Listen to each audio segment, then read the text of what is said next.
میرے حضور نے حضرت علی کو تاکید کی کہ علی 3 کاموں کے اندر تاخیر نہ کرنا.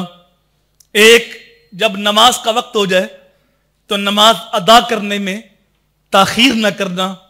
دوسرا فرمایا کہ جب جنازہ حاضر ہو جائے تو تدفین کرنے میں دیر نہ کرنا. اور تیسرا فرمایا جب بیوہ کے لیے، جوان بچی کے لیے مناسب رشتہ مل جائے تو پھر نکاح کرنے میں تاخیر نہ کرنا.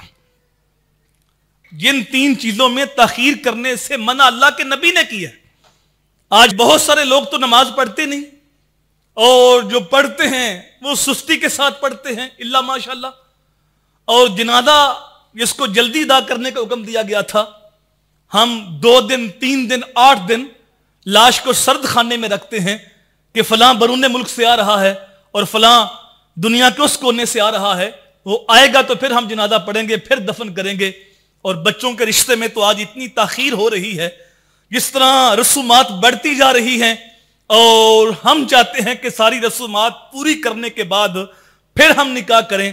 اور ہم کہتے ہیں کہ اولاد پاؤں پہ کھڑی ہو تو پھر ہم نکاح کریں، جبکہ رب قرآن میں کہتا ہے کہ تم نکاح کرو، اللہ اپنے فضل سے انہیں غنی کر دے گا. ہم کہتے ہیں کہ اولاد پاؤں پہ کھڑی ہو تو پھر نکاح کریں، رب کہتا ہے تم نکاح کرو، پاؤں پہ ہم خود ہی کھڑا کر دیں گے.